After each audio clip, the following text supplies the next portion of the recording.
A naked youth stands before a gilded altar, beneath a sky heavy with storm clouds. Oil drips from his bronze skin. The scent of incense mingles with the copper tang of fresh sacrifice. Priests chant in low harmony. Torches line marble steps, their flames flickering like restless eyes. Behind him, the emperor's guard rests hands on swords. No one moves. The boy lifts a golden chalice. He pours wine over the statue of the Syrian sun god, Elagabalus. Red liquid runs down black stone. He tastes salt and iron on his tongue. A thunderclap shakes pillars of the temple. He smiles. Rome will learn devotion by fire and blood. Marcus Aurelius Antoninus was born in AD 203 in Emesa, a desert city crowned by palm trees and carved stone. His mother, Julia Soaemias, watched over him with fierce pride. His grandmother, Julia Mesa, wove court networks like a spider's web. From his first breath, he lived under the gaze of the god Elagabalus. Priests sang his name in twilight ceremonies. He felt drips of oil on his skin and the hum of chants in his bones. By age 7, he dressed in silk, dyed the sun god's color. A crown of laurel wreaths weighed on his head. He learned Latin at dawn and Syriac by dusk. Banquets stretched on until midnight, servants pouring honeyed wine. He played on marble floors, the echo of dice and laughter carving light into the halls. Courtiers whispered of a boy steeped in ritual. The sun god's temple rose behind the palace in Emesa. Its black stone walls held secrets and screams alike. He watched sacrifices without flinching. He tasted the priest's bread, baked with blood thick as molasses. In AD 218, his grandmother engineered a coup. Soldiers in Emesa took the river road to Rome. They bore torches and spears. They called him emperor in a field of wheat. He rode a white horse, face calm, eyes bright. Rome shivered at the news. The Praetorian Guard, bribed and restless, proclaimed him Augustus in the Forum. He was 14. The city's pulse slowed and then raced. Senators stumbled through speeches of loyalty. The Senate House smelled of oil and sweat. They placed the purple cloak on his shoulders. A boy in a crown. In his first days on the Palatine Hill, he saw the marble sprawl of Rome, morning and night. He breathed the city's dust and incense. He heard calls of merchants and slaves. He felt the weight of power as heavy as his own blood. He tasted salt from the Tiber River breeze. From a balcony, he watched processions of priests and soldiers. They carried images of Elagabalus, wrapped in silk. He placed a crown of roses on the god's head. Petals fell like red rain. He did not blink. That first night, he lay on a bed of silk cushions. Lamps glowed at the corners. He planned feasts and festivals. He dreamed of building a temple atop the Capitol. He craved loyalty chiseled in stone and hearts bound to his will.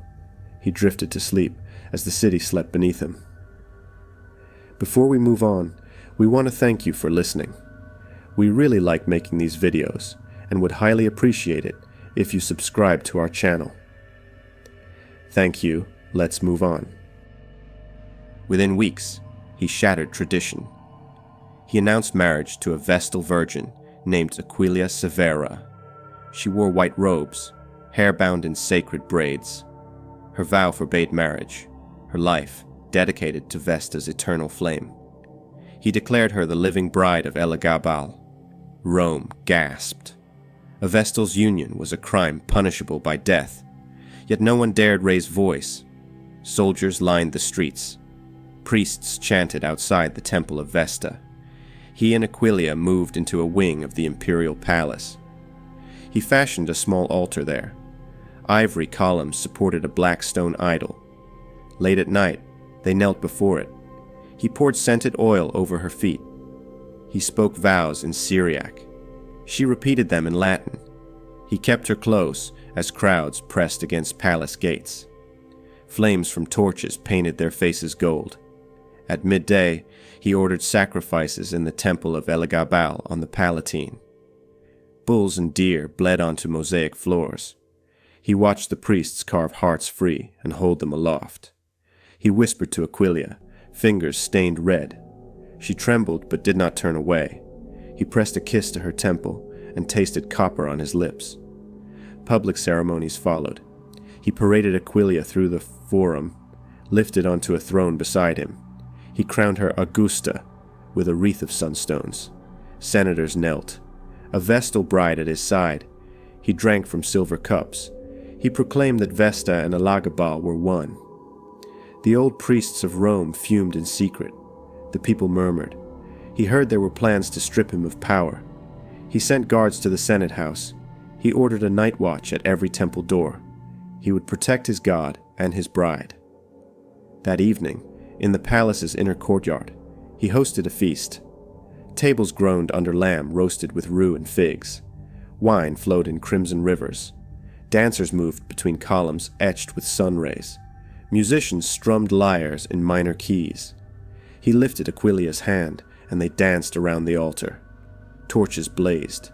He felt blood humming in his veins like a second heartbeat. When the feast ended, he climbed marble steps to the temple roof. Aquilia followed, her white robe glowing.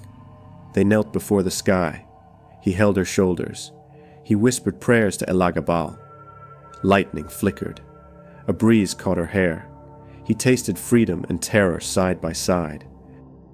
Daylight brought new services. He summoned citizens to the Palatine to worship Elagabalus as supreme. He ordered the statue of Jupiter pulled from the Capitol and carried to his inner courtyard. Priests knelt before both gods. Elagabalus received his own priesthood, drawn from all corners of the empire, each dyed in bright orange robes. They butchered animals in back chambers. Blood ran into troughs, carried by slaves through hidden channels. He toured these passages, sandals wet with gore. He felt nothing but the thrill of power. He banned traditional sacrifices in older temples. He replaced incense of frankincense with resins from Arabian wilderness. He filled the forum with shrines carved in basalt. He named the new order Sol Invictus. He raised altars in every province, coins minted with sunbursts on their faces. He demanded offerings of gold and women. He seized foreign captives and pressed them into service as temple dancers. He watched them move beneath garlands of myrtle and red ribbons. He tasted their fear like wine. Banquets shifted shape. He invited senators to night feasts where courses arrived in slow torrents. He served boar boiled in saffron, peacock stuffed with dormice, eels glazed in honey and garum. Each plate came with a priest standing by. They dripped blood from sacrificial knives onto platters. They sprinkled the juice over guests' bread. He gestured for attendants to pour more wine. He watched the Senate's worthiest men gag and swallow. He smiled. In the imperial palace, upper rooms became halls of ritual. Walls were draped with black linen. Red banners hung beneath frescoes of gods feeding on human hearts. Music pounded with drums and cymbals. He staged masked processions where actors reenacted the myth of Elagabalus' birth amid dancing flames. He crowned himself high priest and king. He claimed to channel the god's voice. He spoke in riddles. He ordered an eclipse of the palace's torchlight. He sat in darkness. He listened to the priests whisper prophecies in his ear. He believed them. At dawn, he ordered more sacrifices. He descended to the courtyard, sandals soaked, the portico walls slick with splatter. He raised arms to a pale sky. A hush fell over the crowd. Birds circled overhead. He tasted salt on his lips. He spoke a prayer in Syriac. The crowd, once strangers, shouted back Roman words he barely understood. He nodded, pleased. He would reshape worship across the empire. Night brought a different kind of rite. He converted banquet halls into dens of pleasure. Silken cushions blanketed mosaic floors. Pillars dripped with ivy and violet petals. Lamps scented with jasmine flickered. He invited men and women of every class. Senators in cloaks pressed against courtesans veiled in gold. Gladiators in blood-stained gear bowed to him as they drank spiced wine. He stroked their scars. He listened to their whispers. Musicians played pipes and tambourines in minor keys. Dancers writhed between columns. They wore flesh-colored tunics that clung like second skin. He walked among them, hand trailing along hips and breasts. He tasted sweat and perfume mixed with wine. He laughed softly at jokes no one else dared speak. He drank endless cups. He commanded more oil for candles so the shadows danced higher. In alcoves behind curtains, he built secret rooms. Silk sheets soaked in rosewater covered beds of cedar. He summoned guests 2 by 2. He closed thick drapes. He listened to the hush, then to soft moans. He felt the rhythm of flesh and breath. He marked the time by the slide of a lute cord. He counted each encounter, each gasp. He grew bold enough to parade partners before the crowd. He told them they were chosen by the sun god. They believed him or dared not refuse. When exhaustion came, he did not rest. He rode through the palace on horseback, with a torch held high. Courtiers trailed him in torchlight like shadows. He galloped across marble floors, the sound of hooves echoing. He paused at altars dripping with blood. He bowed low, letting sweat and ash mingle on his forehead. He tasted their flavors like spices. Dawn arrived slowly. Courtiers who survived the night shuffled from hidden chambers. They pressed wine to chapped lips. They combed hair from faces lined with glitter. They watched him stand at windows, eyes bright, tattoos of sunbursts and serpents trailing along his arms. He beckoned them back inside. The next rites would begin soon. Under the surface of feasts and rituals, discontent grew. Senators who once bowed now exchanged glances in council. They called him Elagabalus the Barbarian in hushed Latin. They spoke of gods insulted, temples desecrated. They feared for Rome's soul. In the forum, merchants whispered of grain shortages and heavy taxes to fund sun god festivals. Plebeians shivered in winter streets. They watched soldiers parade through alleys, banners of the sun god whipping behind them. In the Praetorian camp, officers caught bribes from palace priests. Others met in secret beneath the arch of Janus. They whispered of restoring old gods. They plotted with senators. They drafted messages to Julia Massa back in Emesa.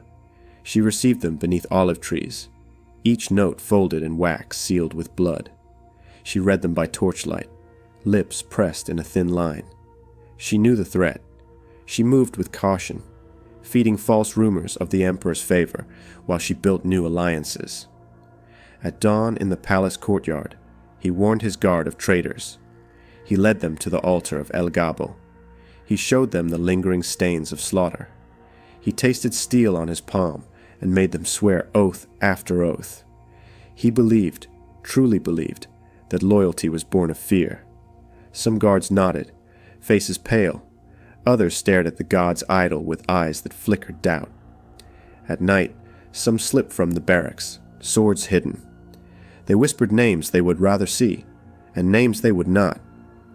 In the Senate House, Septimius Severus's descendants spoke of duty. They chanted invocations to Jupiter, Juno, Minerva. They called for rites to heal the city. They pushed for laws banning the sun god's foreign priests. The emperor's orders reached the Senate door moments later, to disband the sessions. A praetorian marched in and suspended debate. He read the emperor's decree in a voice that shook. The Senate bowed. They left in silence. Even those closest to him turned away. Aquilia Savra, once his Vestal bride, slipped from the palace at night. She faded into the night streets. No one spoke of her again. The emperor posted guards at every gate. He dreamed of unveiling a grand temple atop Capitoline Hill. Yet in his dreams, that hill shook and cracks opened beneath marble. A hush swallowed the crowds. He awoke with a start, tasting dust. In the end, dissent coalesced quietly, like water, pooling before a flood. Officers scented betrayal in every corridor. Senators weighed their coins and swords. Plebeians murmured in taverns. The empire's heartbeat grew uneven. The boy who poured wine on stone had built his temple of blood and lust. Now it trembled on its own weight. The boy emperor thought he was untouchable. Gold draped his shoulders. Peacocks walked palace corridors. His walls shimmered with tapestries from the east. Every mirror told him he was adored. He believed it. He fed the illusion. He turned his gaze inward. In secret, he built new rooms in the palace, not temples or feasting halls, but theaters of pleasure. He wore cosmetics more finely applied than any empress. He plucked his body smooth with hot wax. He powdered his cheeks. He wore emerald-lined robes and sheer tunics laced with thread of fire gold. At night, he disguised himself.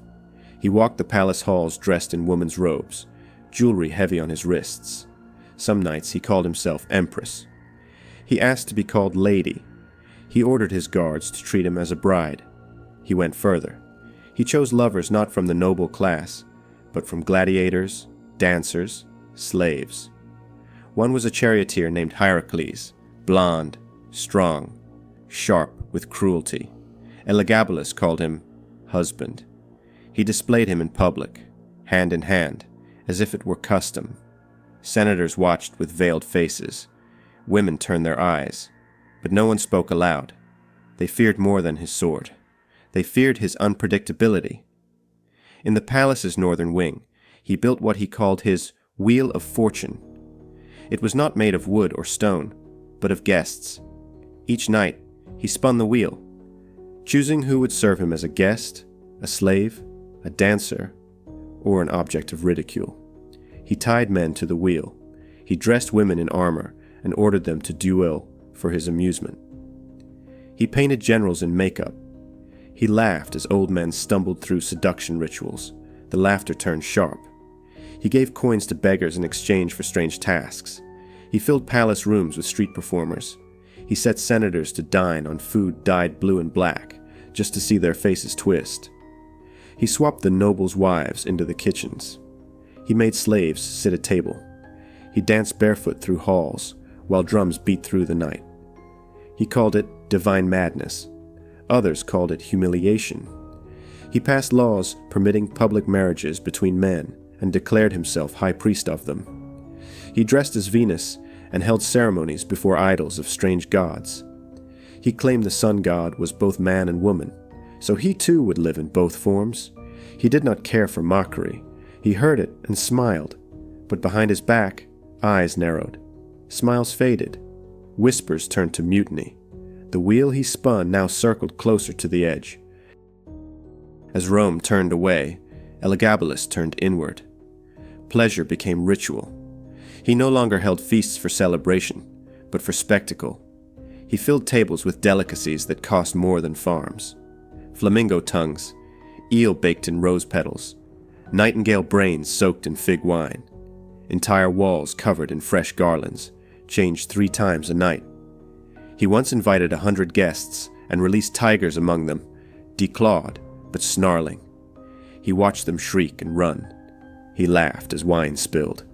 He built ceilings in banquet halls that opened like trapdoors. One night, he released doves and peacocks. Another night, he released rose petals, so many that guests suffocated beneath them. He saw their legs kick and their hands reach up, mistaking beauty for breath. He called it an offering to Venus. He had musicians hide behind columns and strike sudden notes to frighten senators mid-bite. He replaced wine with vinegar. He served food molded into shapes of severed heads and limbs, just to see reactions. In one room, he created what he called the Hall of Gold. Everything gleamed: cutlery, chairs, sandals of servants. He stripped guests of clothing and forced them to dress in robes too long to walk in. He filled the room with mirrors. The reflection was endless. They could not tell if they were guests or fools. He stood in the center, naked except for a golden chain painted in oils. He raised his arms and proclaimed himself Son of Rome. He offered gold coins to doctors to surgically alter lovers to resemble women. He asked priests if the gods would accept him as a woman. He asked surgeons if they could remove that which made him male. They refused. He exiled them. In the city streets, prices soared. Grain grew scarce. Firewood became a luxury. Citizens grew restless. The emperor, they said, spilled more wine than water. And still, the parties burned on. In the midst of madness, one voice remained silent, but listening. Julia Maesa, the emperor's grandmother, returned to Rome.